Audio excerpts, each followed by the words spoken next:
سیدنا عمر نے سعد بن ابی وقاص رضی اللہ عنہ کو اسلامی لشکر کا سپہ سالار بنا کر عراق کی طرف روانہ فرمایا۔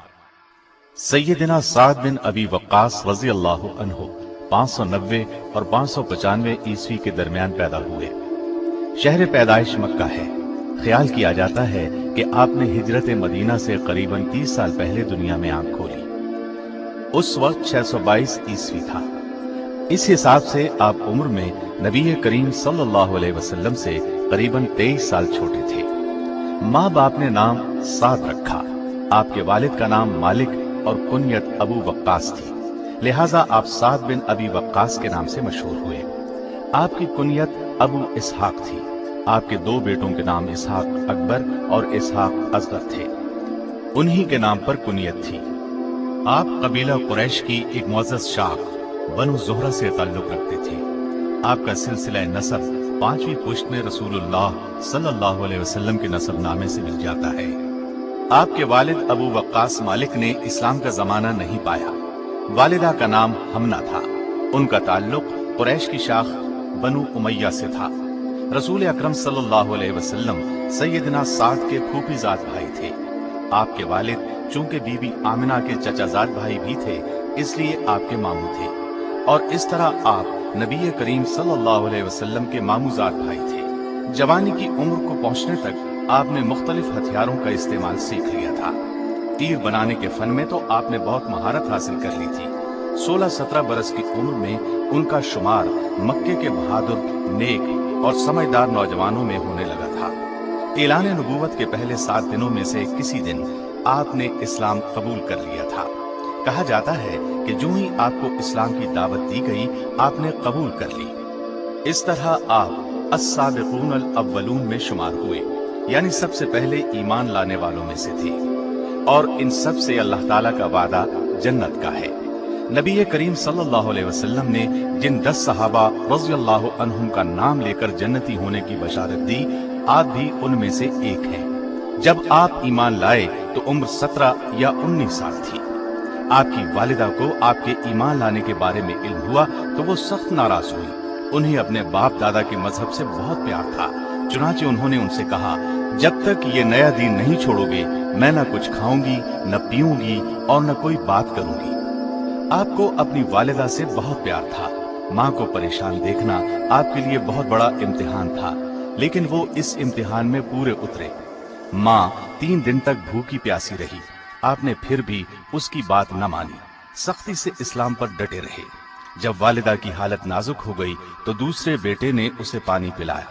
اس موقع پر اللہ تعالیٰ کا یہ حکم نازل ہوا، ہم نے انسان کو والدین کے ساتھ اچھا سلوک کرنے کی ہدایت کی، اور اگر وہ تجھے میرے ساتھ شرک پر مجبور کرے جس کا آپ کو علم نہیں تو ان کا کہنا مت مان، تم سب کا لوٹنا میری ہی طرف ہے، پھر میں ہر اس چیز کی تمہیں خبر دوں گا جو تم کرتے تھے۔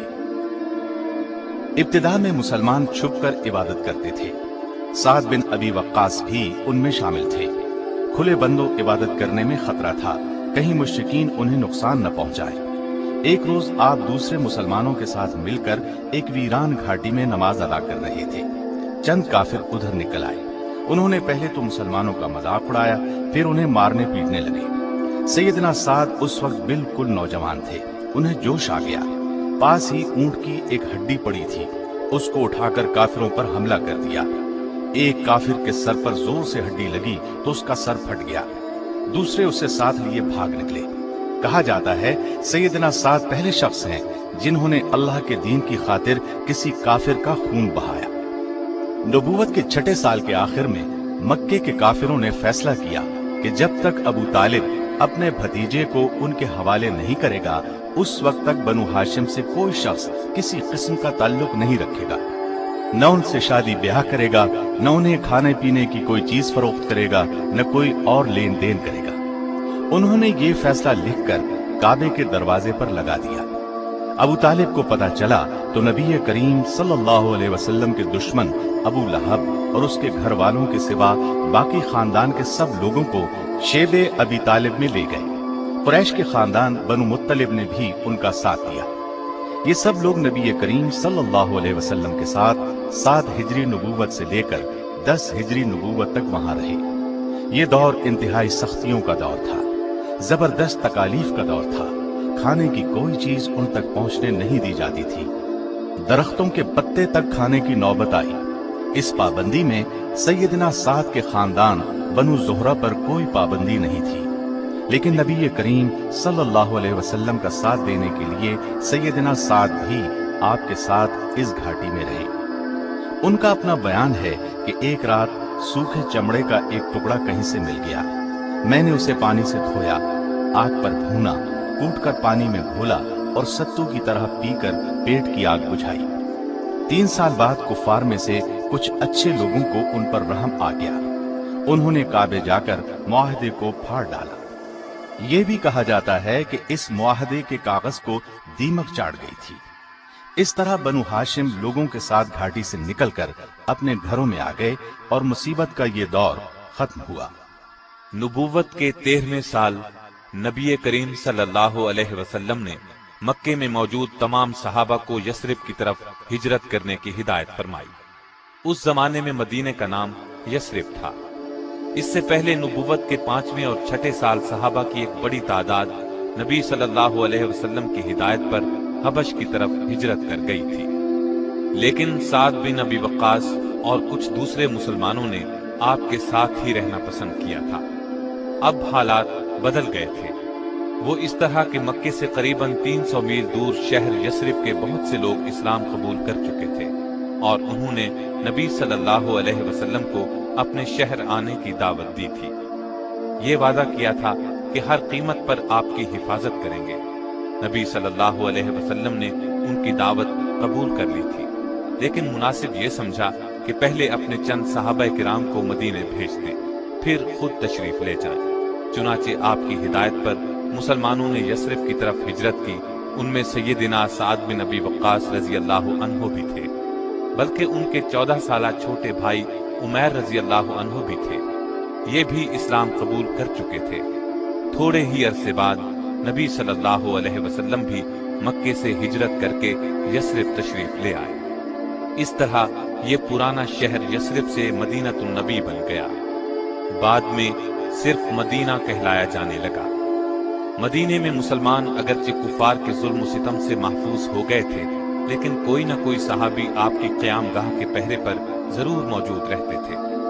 سیدنا سعد کو بھی آپ کی قیام گاہ پر پہرا دینے کی عزت نصیب ہوئی۔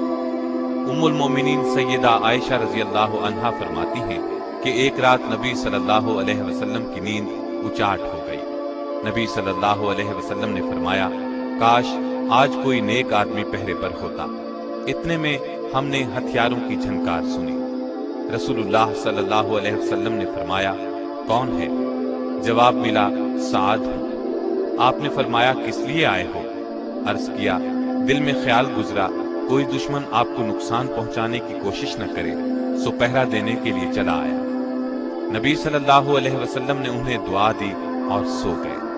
غزوہ بدر سے پہلے جو چھوٹی چھوٹی مہمات پیش آئیں، ان تمام مہمات میں سعد بن ابی وقاص شریک رہے۔ ہجرت کے دوسرے سال رمضان میں بدر کی لڑائی ہوئی۔ ہجرت کے بعد مسلمانوں اور کافروں میں یہ پہلی بڑی اور اہم لڑائی تھی۔ قریباً 1000 کافر مکے سے مسلمانوں کے خلاف لڑنے کے لیے آئے تھے۔ ان کافروں میں قریش کے بڑے بڑے بہادر شامل تھے۔ ان کے پاس ہر طرح کا ساز و سامان تھا، جبکہ مسلمان صرف 313 تھے اور بے سر و سامان تھے، لیکن یہ اللہ کے سپاہی تھے۔ سر و سامان کی انہیں کوئی پرواہ نہیں تھی، انہیں تو بس اللہ کے راستے میں جان دینے کی آرزو تھی کہ اللہ ان کے اگلے پچھلے گناہ معاف کر دے۔ اسی لیے ان بدری مجاہدین کا مرتبہ دوسرے تمام صحابہ سے بلند ہے۔ ان صحابہ میں سعد بن ابی وقاص اور ان کے چھوٹے بھائی عمیر بھی شامل تھے۔ جس وقت لڑائی پورے زوروں پر تھی، سیدنا سعد کا مقابلہ قریش کے ایک نامی بہادر سعید بن عاص سے ہو گیا۔ آپ نے سعید بن عاص پر ایسا کاری وار کیا کہ وہ فوراً ہلاک ہو گیا۔ آپ نے اس کی تلوار پر قبضہ کر لیا۔ تلوار کو لے کر نبی صلی اللہ علیہ وسلم کی خدمت میں حاضر ہوئے۔ اس وقت تک غنیمت کے مال کے بارے میں کوئی حکم نہیں ہوا تھا، چنانچہ آپ نے فرمایا یہ تلوار جہاں سے اٹھائی ہے وہیں رکھ دو۔ سعد بن ابی وقاص نے فوراً حکم کی تعمیل کی، تلوار وہیں رکھ دی، لیکن تلوار واپس رکھنے سے وہ غمگین ہو گئے۔ اللہ کی رحمت جوش میں آئی، جلد ہی سورہ انفال نازل ہوئی۔ اس میں یہ حکم بھی تھا کہ جو مال تم نے لڑائی میں حاصل کیا ہے وہ بالکل حلال ہے۔ اس پر آپ صلی اللہ علیہ وسلم نے سعد کو بلایا اور فرمایا جاؤ اور اپنی تلوار اٹھا لو۔ اس لڑائی میں سیدنا سعد نے کسی دوسرے کی مدد کے بغیر 2 کافروں کو قیدی بھی بنایا تھا۔ اللہ کی مدد اور مجاہدین کی بہادری کی بدولت کافروں کو بری طرح شکست ہوئی۔ ان کے 70 آدمی لڑائی میں مارے گئے۔ ان میں بڑے بڑے سردار ابو جہل، عاص بن ہشام، عتبہ بن ربیعہ، شیبہ بن ربیعہ، امیہ بن خلف وغیرہ شامل تھے۔ ان کے علاوہ 70 کافروں کو قیدی بنا لیا گیا، باقی لوگ بھاگ کر واپس چلے گئے۔ بدر کی لڑائی میں مسلمانوں کے صرف 14 مجاہد شہید ہوئے، ان میں سعد کے چھوٹے بھائی عمیر بھی شامل ہیں۔ خود سیدنا سعد کا بیان ہے کہ لڑائی شروع ہونے سے پہلے میں نے عمیر کو دیکھا، ادھر ادھر چھپتا پھر رہا تھا۔ پوچھا کیا بات ہے، اس طرح چھپتے کیوں پھر رہے ہو؟ کہنے لگے بھائی جان میری عمر کم ہے، ڈرتا ہوں کہیں رسول اللہ صلی اللہ علیہ وسلم لڑائی میں حصہ لینے سے روک نہ دیں، جبکہ میری دلی تمنا ہے کہ میں اللہ کی راہ میں لڑوں، شاید اللہ مجھے شہادت کا رتبہ عطا فرما دے۔ پھر وہی ہوا جس کا ڈر تھا۔ مقابلے کے وقت رسول اللہ صلی اللہ علیہ وسلم نے انہیں دیکھا اور واپس جانے کا حکم دیا۔ عمیر رونے لگے۔ آپ کو ان کے شوق اور رونے کا حال معلوم ہوا تو نبی صلی اللہ علیہ وسلم نے انہیں اجازت دے دی۔ سیدنا سعد فرماتے ہیں اب صورتحال یہ بنی کہ عمیر کا قد چھوٹا تھا اور تلوار بڑی، پھر بھی بڑی بہادری سے لڑے اور آخرکار کافروں کے مشہور پہلوان عمرو بن عبد ود کے ہاتھوں شہادت پائی۔ اس طرح ان کی دلی تمنا پوری ہو گئی۔ آپ کو ان سے بہت محبت تھی، ان کے شہید ہونے پر بہت غمگین ہوئے، لیکن انا للہ و انا الیہ راجعون پڑھ کر خاموش ہو گئے۔ احد کی لڑائی میں کافر 3000 تھے، جبکہ نبی کریم صلی اللہ علیہ وسلم کے ساتھی 700 تھے، ان میں سیدنا سعد بھی تھے۔ اس لڑائی سے ایک دن پہلے سیدنا سعد رسول اللہ صلی اللہ علیہ وسلم کے ایک اور پیارے صحابی عبداللہ بن جہش رضی اللہ عنہ کے ساتھ بیٹھے تھے۔ یکا یک آپ نے ہاتھ اٹھائے اور یہ دعا کی، اے اللہ کل جب لڑائی شروع ہو تو جو شخص میرے مقابلے میں آئے وہ بڑا تنومند اور دلاور ہو اور میں تیرے راستے میں اسے قتل کروں۔ ان کی اس دعا پر عبداللہ بن جہش نے آمین کہی، پھر خود ہاتھ اٹھا کر یہ دعا مانگی، اے اللہ میرے مقابلے پر ایسا دشمن آئے جو بڑا طاقتور اور بہادر ہو، میں تیری راہ میں اس سے لڑوں یہاں تک کہ وہ مجھے قتل کر دے، میرے ناک، کان اور ہونٹ کاٹ لے۔ جب میں تجھ سے ملوں اور تو مجھ سے پوچھے تیرے ناک، کان اور ہونٹ کیوں کاٹے گئے تو میں عرض کروں اے اللہ تیرے لیے کاٹے گئے۔ دوسرے دن احد کے میدان میں جب لڑائی شروع ہوئی تو یہ دونوں بہت بے جگری سے لڑے، جس طرف بھی نکلے دشمنوں کی صفیں الٹ دی۔ یکا یک سیدنا سعد کی نظر کافروں کے ایک نامی جنگجو پر پڑی، اس کا نام طلحہ بن ابی طلحہ تھا۔ انہوں نے تاک کر اس کے گلے میں تیر مارا، اس کی زبان کتے کی طرح باہر نکل آئی، تڑپ تڑپ کر مر گیا۔ یوں سیدنا سعد کی دعا قبول ہوئی۔ دوسری طرف عبداللہ بن جہش اس قدر جوش سے لڑے، اس قدر جمع مردی سے تلوار چلائی کہ دشمنوں کو قتل کرتے کرتے تلوار ٹوٹ گئی۔ فوراً نبی کریم صلی اللہ علیہ وسلم کی خدمت میں حاضر ہوئے۔ آپ نے انہیں کھجور کی ایک شاخ عطا کی، انہوں نے اس سے تلوار کا کام لیا، بہت دیر تک اس شاخ سے لڑتے رہے۔ آخر کافروں کے ایک نامی جنگجو ابو الحکم بن اخنس نے ان پر تلوار کا ایسا وار کیا کہ آپ شہید ہو گئے۔ کافروں نے آپ کے ناک، کان اور ہونٹ کاٹ لیے، ان کو دھاگے میں پرو دیا۔ سیدنا سعد کا گزر ان کی ناش کے پاس سے ہوا، حالت دیکھ کر بے ساختہ ان کے منہ سے نکل گیا، اللہ کی قسم عبداللہ کی دعا میری دعا سے بہتر تھی۔ احد کی لڑائی میں تیر انداز دستے کی کوتاہی کی وجہ سے جب مسلمانوں کے پاؤں اکھڑے اور نبی کریم صلی اللہ علیہ وسلم کی شہادت کی خبر اڑی تو آپ کے نزدیک صرف چند جانثار صحابہ رہ گئے۔ ان میں سعد بھی تھے۔ یہ اصحاب شروع سے آخر تک اپنی جانوں کی بازی لگا کر نبی کریم صلی اللہ علیہ وسلم کی حفاظت کرتے رہے۔ دشمن کے جو آدمی آپ کی طرف بڑھتے یہ جانثار انہیں بھگا دیتے۔ سیدنا سعد کو تیر چلانے میں بہت مہارت حاصل تھی۔ آپ نبی کریم صلی اللہ علیہ وسلم کے سامنے کھڑے ہو گئے اور تیر چلانے لگے۔ آپ صلی اللہ علیہ وسلم اپنے ترکش میں سے تیر نکال نکال کر انہیں دیتے جاتے تھے اور فرماتے جا رہے تھے، اے سعد تیر چلا، میرے ماں باپ تجھ پر قربان ہو۔ سیدنا علی رضی اللہ عنہ فرماتے ہیں، میں نے سعد کے سوا کسی اور کے حق میں ایسے الفاظ رسول اللہ صلی اللہ علیہ وسلم کی زبان مبارک سے نہیں سنے۔ کہا جاتا ہے احد کی لڑائی میں سعد نے 1000 تیر چلائے۔ ایک کافر ابو سعد بن ابی طلحہ مسلمانوں پر بڑھ چڑھ کر حملے کر رہا تھا۔ سیدنا سعد نے اسے ایک تیر تاک کر مارا، وہ تڑپ تڑپ کر ٹھنڈا ہو گیا۔ جلد ہی مسلمانوں کو معلوم ہو گیا کہ نبی کریم صلی اللہ علیہ وسلم کی شہادت کی خبر غلط تھی، لہٰذا وہ پرجوش انداز میں پلٹ پڑے اور لڑائی کا پانسا پلٹ گیا، کافر بھاگ گئے۔ خندق کی لڑائی میں بھی سیدنا سعد شریک تھے۔ ہجرت کے 6 سال بیعت رضوان کا واقعہ پیش آیا۔ 1400 صحابہ اس بیعت میں شریک ہوئے۔ اللہ تعالیٰ نے انہیں کھلے الفاظ میں اپنے راضی ہونے کی خوشخبری دی، ان میں سعد بھی شامل تھے۔ بیعت رضوان کے بعد آپ نے خیبر، حنین، مکہ و طائف اور تبوک کی مہمات میں بھی برابر حصہ لیا۔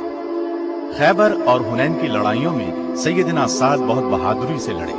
تبوک کی لڑائی کے بعد ذوالحجہ کا مہینہ آیا تو نبی کریم صلی اللہ علیہ وسلم نے 300 مسلمانوں کا ایک قافلہ حج کے لیے مکے روانہ فرمایا، ان میں سعد کو بھی بھیجا۔ ہجرت کے 10ویں سال نبی کریم صلی اللہ علیہ وسلم خود حج کے لیے تشریف لے گئے۔ 1 لاکھ سے زائد مسلمان آپ کے ساتھ تھے، ان میں سعد بھی تھے۔ مکہ پہنچ کر آپ بیمار ہو گئے۔ نبی کریم صلی اللہ علیہ وسلم کو ان کی بیماری کی خبر ہوئی تو عیادت کے لیے تشریف لائے۔ اس موقع پر سیدنا سعد نے رو کر کہا، اے اللہ کے رسول، میں مکے میں مر رہا ہوں، حالانکہ میں اللہ کی راہ میں اس جگہ کو ہمیشہ کے لیے چھوڑ چکا ہوں۔ نبی کریم صلی اللہ علیہ وسلم نے اپنا ہاتھ ان کی پیشانی پر رکھا، پھر ان کے چہرے اور پیٹ پر پھیرا، اس کے بعد دعا فرمائی، اے اللہ سعد کو شفا دے اور اس کی ہجرت کو پورا فرما۔ آپ جلد ہی صحت یاب ہو گئے۔ اس کے بعد آپ فرمایا کرتے تھے کہ رسول اللہ صلی اللہ علیہ وسلم کے ہاتھ مبارک کی ٹھنڈک میں آج تک اپنے جگر میں محسوس کرتا ہوں۔ حجۃ الوداع کے بعد سیدنا سعد رسول اللہ صلی اللہ علیہ وسلم کے ساتھ واپس مدینے آ گئے۔ قریباً 3 ماہ گزرے تھے کہ نبی کریم صلی اللہ علیہ وسلم اس دنیا سے رخصت ہو کر اپنے اللہ کے پاس چلے گئے۔ دوسرے صحابہ کی طرح یہ صدمہ آپ کے لیے بھی زندگی کا سب سے بڑا صدمہ تھا۔ نبی کریم صلی اللہ علیہ وسلم کے بعد ابو بکر رضی اللہ عنہ خلیفہ بنے۔ آپ سیدنا سعد کے مرتبے سے اچھی طرح واقف تھے، چنانچہ آپ نے انہیں نجد میں آباد مشہور قبیلے حوازن کا عامل مقرر کر دیا۔ آپ جب تک وہاں رہے اپنے فرائض نہایت عمدہ طریقے سے انجام دیتے رہے۔ ایران اور روم اس زمانے میں عرب کی 2 پڑوسی سلطنتیں تھیں، دونوں بڑی اور طاقتور تھی۔ بنو شیبان عرب اور ایران کی سرحدوں کے قریب آباد تھے۔ ایران کی حکومت انہیں اپنے ماتحت خیال کرتی تھی، ان پر آئے دن ظلم ڈھاتی تھی۔ سیدنا مثنی بن حارثہ رضی اللہ عنہ نے اپنے قبیلے بنو شیبان اور کچھ دوسرے عرب قبیلوں کو ساتھ ملا کر ظالم ایرانیوں کے خلاف جہاد شروع کر دیا۔ وہ کسی نہ کسی ایرانی علاقے پر چھاپا مار کر واپس آ جاتے۔ ان کی خواہش تھی کہ ایران پر باقاعدہ حملہ کیا جائے، لیکن اسلامی حکومت کی مدد کے بغیر ایران جیسی طاقتور سلطنت پر حملہ ممکن نہیں تھا۔ چنانچہ جب سیدنا ابو بکر رضی اللہ عنہ اندرونی بغاوتوں پر قابو پا چکے تو مثنی نے ان کی خدمت میں پہنچ کر مدد کی درخواست کی۔ ابو بکر نے ان سے وعدہ کیا کہ بہت جلد مدد بھیجیں گے،